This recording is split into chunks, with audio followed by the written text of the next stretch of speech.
Mais vous voyez la dégradation de la situation du climat social, tout comme le climat social et le climat politique.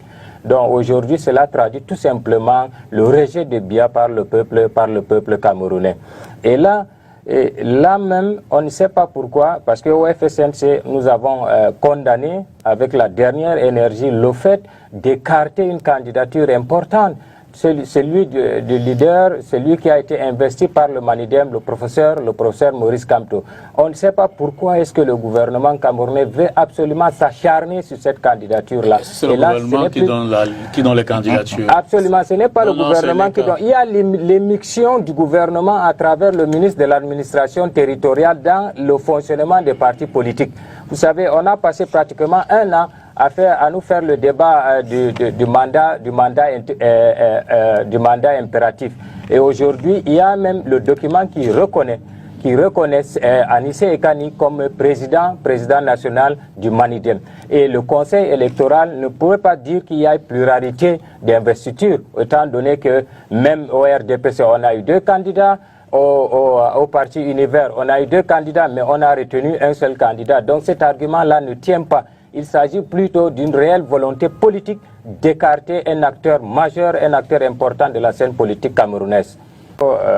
Parfois apporter des éclaircissements sur un certain ensemble de choses où mon ami et frère du RDPC disait tout à l'heure, le Cameroun a une particularité de gérer les choses. Et effectivement, c'est une particularité qui est spéciale, parce que si on n'arrive pas à faire en 10 ans une autoroute de 2 voies à près de moins de 200 km en 10 ans, c'est une particularité. Et effectivement, si on n'arrive pas même à avoir même des acteurs pour gérer son gouvernement, effectivement, c'est une particularité camerounaise, et surtout quand ça vient du RDPC. Nous sommes rassurés qu'en réalité, ils ne peuvent plus.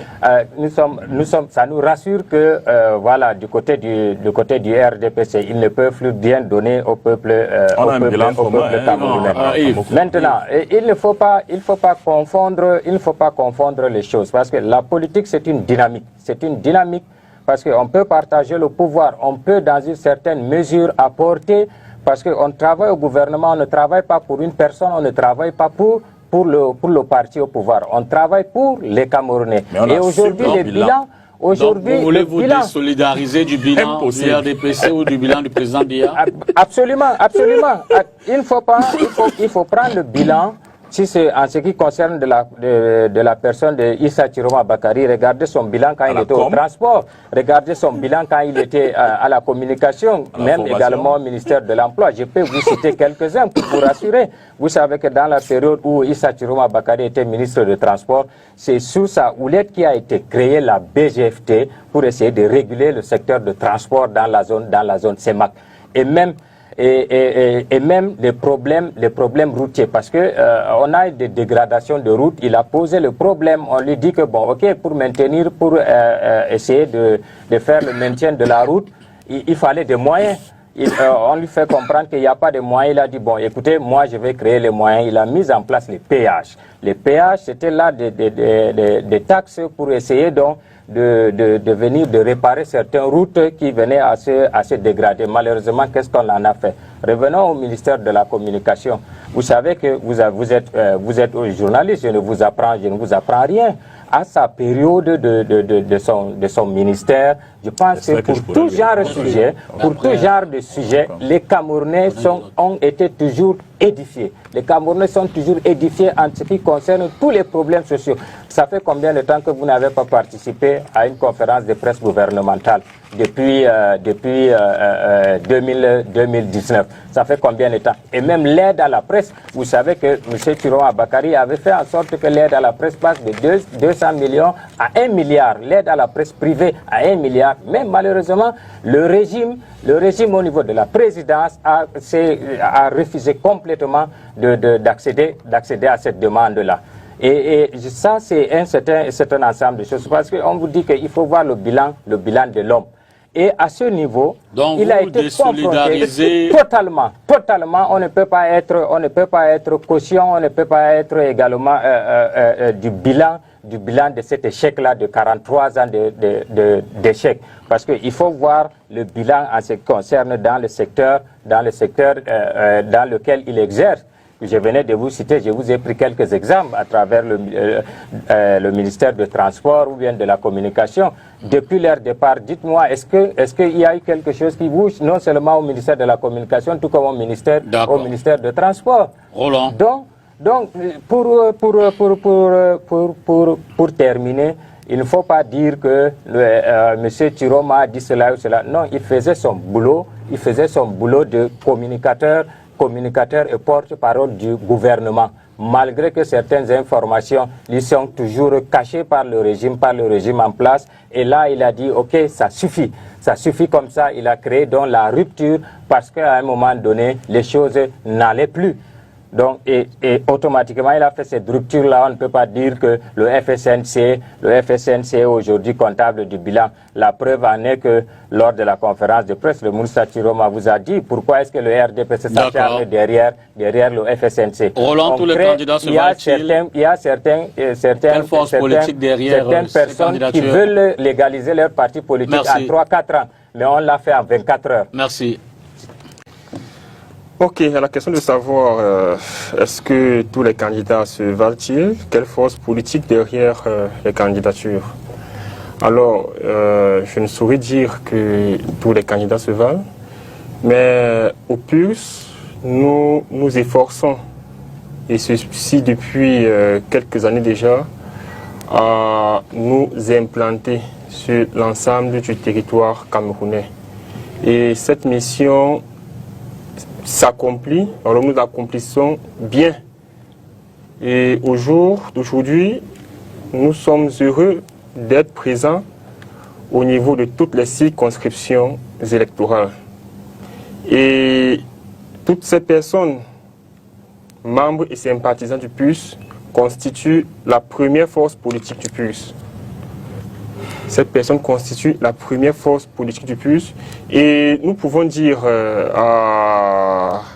à tous ceux qui nous écoutent, à tous ceux qui se sont souvent plaints qu'ils ne sont pas sûrs que leur voix compte durant les élections, nous pouvons leur dire qu'au PUS, nous avons suffisamment de personnes, de scrutateurs, pour pouvoir nous assurer que leur scrutin, leur vote, seront sécurisés. Vous aurez 31 personnes dans les bureaux de vote. Effectivement, nous allons couvrir toutes.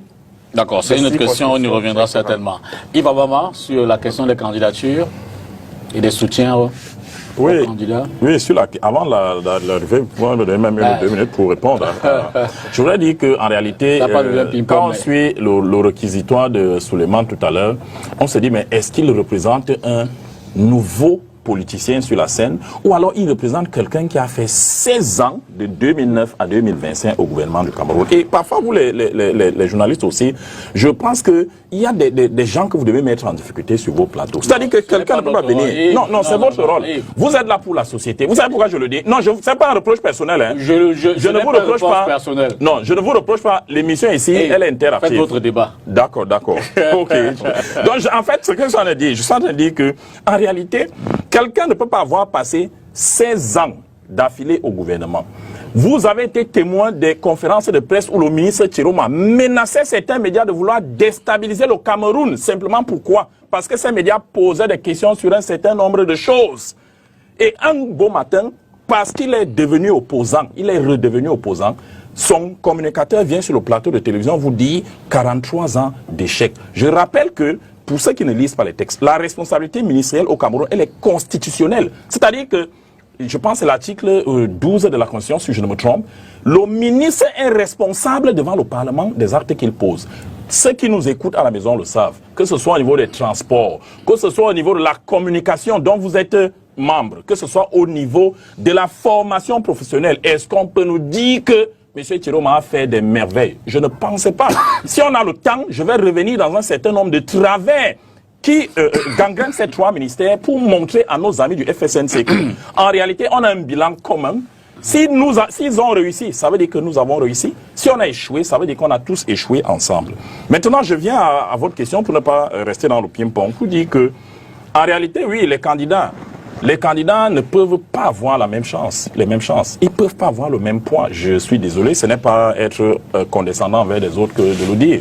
Il est clair que sur la scène politique camerounaise, il y a un lion, il y a quelqu'un qui s'est taillé la part du lion, et notamment à travers son implantation territoriale, qui est très vaste et qui fait que lorsqu'il va à une compétition, vraiment, il va déjà presque gagnant. Pourquoi il va presque gagnant?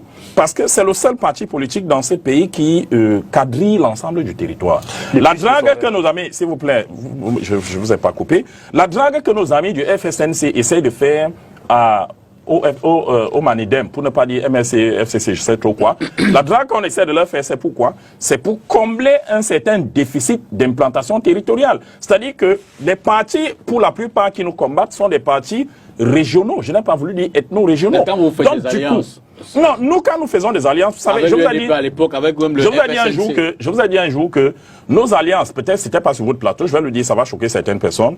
Les alliances du RDPC sont un peu comme à comparer à la littérature vue par Stendhal. Vous savez ce que Stendhal dit de la littérature un jour? On demande est-ce qu'elle est importante à la vie? Stendhal dit la littérature dans la vie c'est comme la fleur. Vous l'enlevez, la vie continue. Vous la gardez, la vie continue. Mais il pose la question, qui aurait aimé qu'il n'y ait plus de fleurs décoratives? Nous avons des alliés. Quand vous prenez nos résultats en 2020, on a affronté le FSNC, on a affronté l'UNDP en 2020 aux élections locales. Extrême Nord, sur 29 députés, le RDPC a 25. Et les 25 députés sont des fils de l'extrême Nord. Adamawa, je pense que c'est 12 députés, le RDPC en a 8. Ce sont les fils de l'Adamawa. Même chose. Combien l'Adamawa? C'est 8 ou c'est 6. Parce que je sais, il y a 25, il y a 6, il y a 8. De toutes les façons, dans toutes les 3 régions, nous sommes majoritaires. Donc, et quand on dit nous sommes majoritaires, on n'a pas pris des gens à Douala ou à Yaoundé pour aller les faire devenir députés et autres là-bas. Ce sont des fils du Nord. Donc, quand on nous donne le sentiment que le fait de nous séparer des alliances décoratives nous met dans la difficulté, je souris un peu, je me dis, mais attendez, que les élections arrivent, que le 12 octobre vienne et les uns et les autres verront quel est le réel poids politique. Nous ne minimisons pas nos alliés. Vous savez, le président Biya a un objectif dans son esprit. C'est fédérer autant que faire se peut. Jusqu'aujourd'hui, au gouvernement du Cameroun, on a d'autres alliés dont on pourrait se séparer sans aucune conséquence. Mais le président Biya dit, il faut que toutes les communautés, il faut que toutes les composantes sociologiques du pays participent à la gestion et il met tout le monde. Voilà. Quels critères objectifs pour juger de la crédibilité des candidatures définitivement, du moins les 13 qui ont été pour l'instant retenues?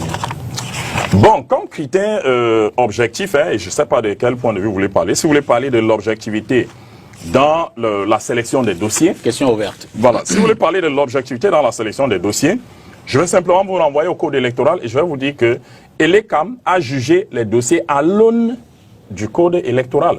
Vous savez, tout ce qui est demandé dans la déclaration de candidature à l'article 122. Donc, quand vous venez déposer votre dossier, ce que Elecam se bornait à faire, c'est de voir si le dossier est en congruence, en adéquation avec ce que demande l'article 122 du Code électoral. Maintenant, il n'est pas exclu que, et heureusement c'est ça la bénédiction de notre système, il n'est pas exclu que un candidat qui a été recalé au niveau du Conseil électoral soit repêché au niveau du Conseil constitutionnel. La crédibilité peut aussi être du point de vue de la légitimité, hein, aux yeux de l'opinion, aux yeux de...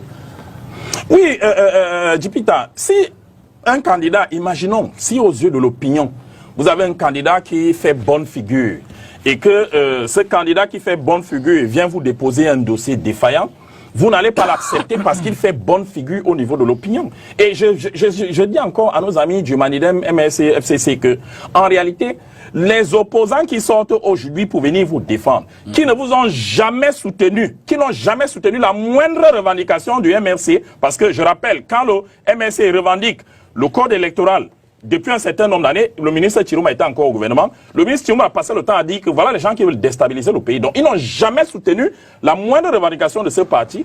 Et comme ils ont le flair, parce que le ministre Chirouma, il faut lui reconnaître ça, c'est un grand politicien, il a senti un mort politique et il veut récupérer sa dépouille. Vous voyez, on vient vous tenir ce genre de discours. Dipita, sur la scène politique camerounaise, il n'y a pas de passe-droit. Vous vous appelez le président Biya. Quand je dis le président Biya, c'est la référence des références. Vous venez avec un dossier qui n'est pas complet, un dossier qui n'est pas en forme. Je suis désolé, les instances chargées d'étudier ces dossiers-là se sentiront obligées d'écarter, de vous mettre à côté. Vous avez vu la liste qu'ils ont sortie. On vous dit on vous dit par exemple que pour le cas dont on est en train de parler, un parti politique a 2 présidents. Chacun des présidents signe une lettre d'investiture. Quand je dis 2 présidents, c'est 2 personnes qui revendiquent ces qualités. Chacun signe une lettre d'investiture. Vous êtes à la place de l'organe électoral. Vous allez faire comment? Vous allez choisir entre les 2?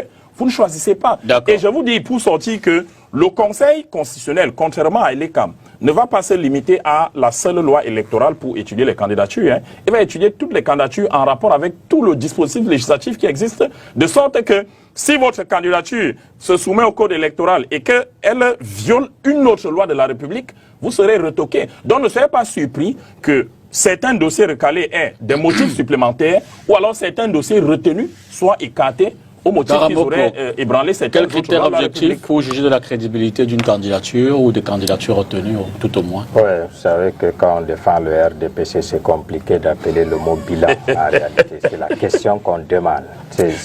Maintenant, quelle objectivité quelle objectivité va permettre aux citoyens de faire un choix. Donc, ça, c'est à travers non seulement le bilan individuel des différents candidats, premièrement. Et deuxièmement, il y a l'offre politique.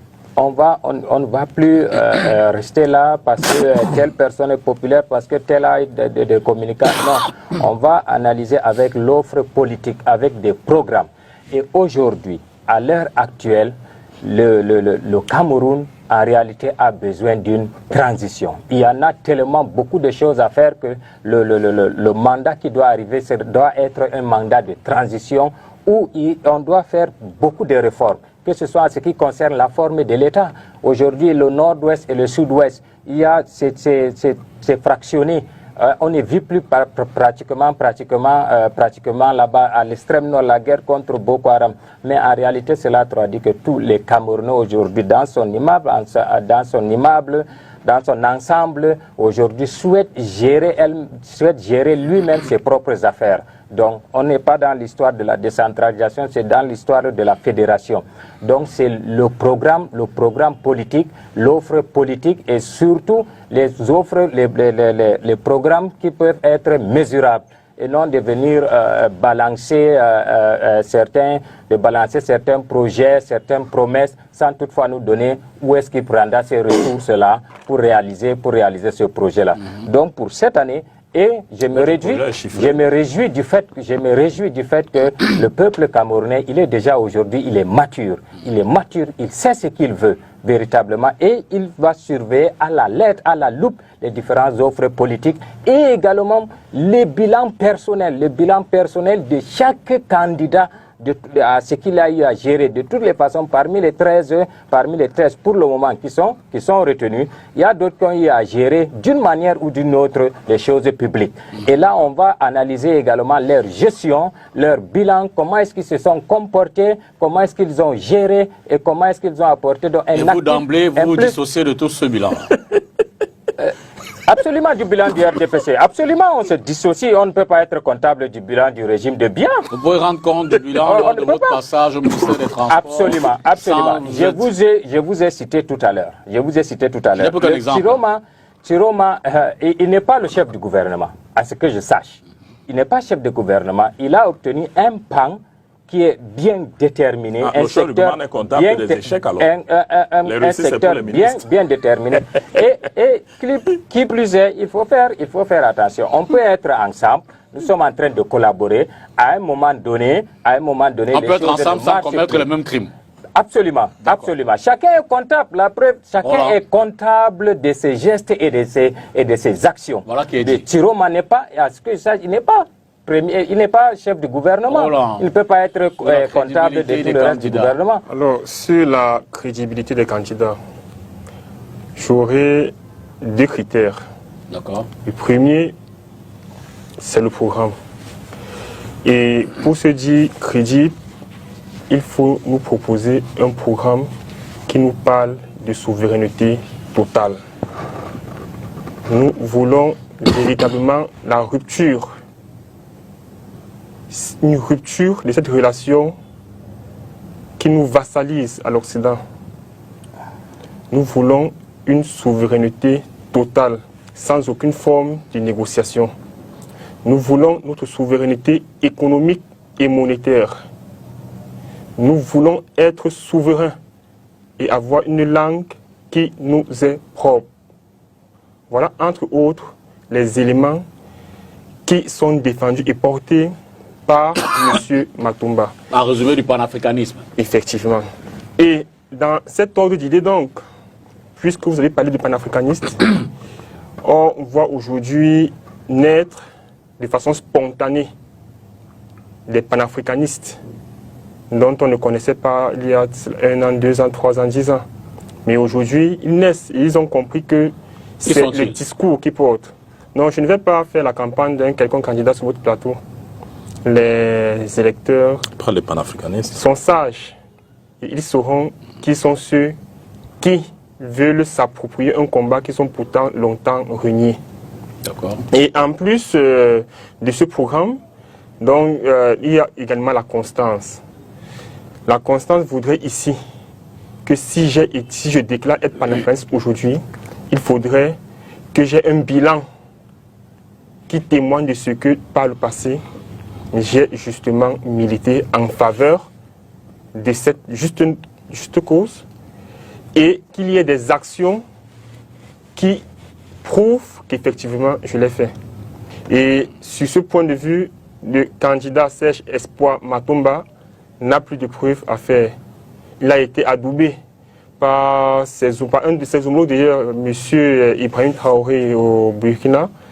Il est adoubé par les panafricanistes au Cameroun. Et son travail, sur le terrain... Si Serge Espoir arrive au pouvoir, le Cameroun va-t-il rentrer dans l'AES? Si Serge Espoir arrive au pouvoir. Donc, disons que nous avons une politique qui est dans une certaine mesure, ou qui correspond dans une certaine mesure à celle de l'AES.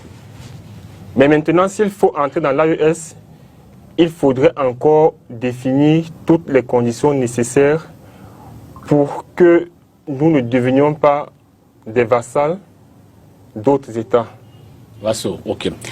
674 569 521, c'est le numéro par lequel vous pourrez envoyer vos messages et participer à l'émission via WhatsApp. 674 569 521. Karamoko, ce tour de table, je le prends avec vous.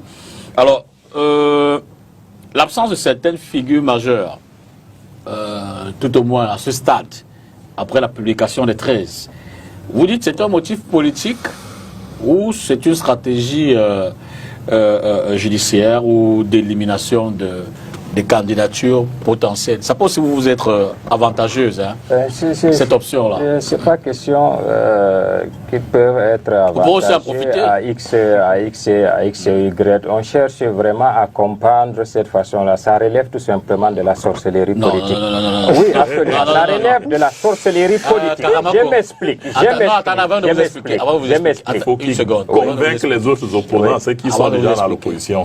C'est pas facile, Karamoko. On peut dire la même chose. On peut tout dire, mais c'est la manière de dire qui peut... Vous connaissez la définition de sorcellerie? Non, je ne peux même pas admettre ça. Vous connaissez la sorcellerie? La sorcellerie, c'est quelque chose qui ne peut pas être... On ne peut pas l'expliquer. Il vient trouver dans une autre chose. Il faut appeler les choses telles qu'elles sont. C'est de la sorcellerie. Non. Je l'ai dit pourquoi? Parce que... Attendez, pourquoi moi je vous dis non? Le ministre Tcherouma a été ministre de la Communication. Il sait que un média comme la... Attendez. Oui. Il sait que la télévision est un média de masse. Et qu'il y a plein de personnes là derrière qui n'ont pas forcément le même niveau de compréhension que nous et qui peuvent interpréter autrement ce qui se dit à la télé. C'est pour ça qu'on doit aussi éduquer. D'accord? Et c'est pour ça que nous avons le devoir de ne pas laisser passer... Le ministre est d'accord avec lui. De ne pas laisser passer... Non, je ne pense pas. Pour connaître l'homme. De ne pas laisser passer un certain nombre d'épithètes. Donc, très bien. Disons que ce n'est pas de la politique. D'accord, je retire le mot. Donc, c'est en réalité une stratégie inexplicable. Exact. Ça n'a rien de rationnel. Voilà. Pourquoi? Parce que chaque parti politique pourquoi est-ce que le ministre de l'administration territoriale, on a l'impression qu'il a un problème particulier avec que ce soit Maurice Mais son problème, Kamto c'est de faire respecter la loi. Absolument. Absolument, c'est de faire respecter la loi. Et maintenant, dans le cas d'espèce, je ne défends pas la candidature de Maurice Kamto, je ne défends pas Kamto, mais en réalité, c'est le jeu démocratique. L'élégance démocratique, l'élégance démocratique ne me permet pas d'accepter un certain ensemble de choses. Et même au conseil électoral de l'ECAM, ils disent que la candidature a été rejetée pour pluralisme d'investiture. Mais en réalité, le Conseil électoral devait savoir que, bon, tel parti politique qui investit. Et là, il y a des notes que le ministre de l'administration territoriale a lui-même écrit pour reconnaître Anissé Kani comme mandataire du parti du Manidem.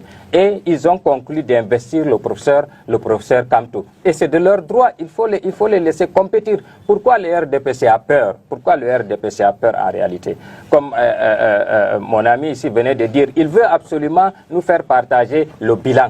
S'il était positif, s'il était aussi bien que ça, je ne pense pas qu'il veut absolument nous cautionner dans ce bilan-là. C'est parce que lui-même, il reconnaît qu'il a un bilan qui est mauvais. Ils veulent absolument écarter des uns et des autres.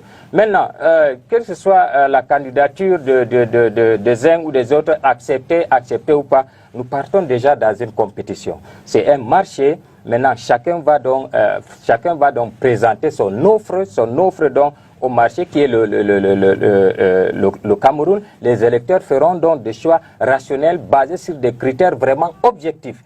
Les critères objectifs qui seront essentiellement sur les programmes politiques, les offres politiques. Et nous, au FSNC, ce que nous avons décidé, nous avons réfléchi en train d'élaborer des programmes qui vous sera transmis probablement après, lors du lancement de campagne, avec des ressources. Des ressources, nous allons expliquer avec des ressources qui vont avec, qui sera chiffré. Ça va être une première au Cameroun. Yves Abouma, l'absence de certaines figures majeures, motifs politiques ou stratégies juridiques? Bon, motif politique, stratégie juridique, je ne sais pas. Mais je voulais d'abord saluer la détermination, la haine de mon ami et frère Souleymane Karamoko. Il me fait penser au ministre Issa Chiroma lui-même. Vous savez que le ministre Issa Chiroma lui-même était une bête de scène. Hein. C'est-à-dire que donc quand il parle, il y a le sentiment que c'est le ministre Chiroma. Mais là, les faits, c'est surtout... Vous êtes surtout surpris. Ce qu'il veut faire passer ne passe pas. Vous êtes surtout surpris de voir qu'il vous oppose, votre ancien ami. Je suis terrible. Je suis stupéfait.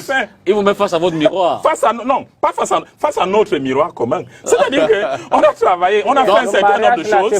Non, ce n'est pas le mariage. Souleymane, ce n'est pas le mariage forcé.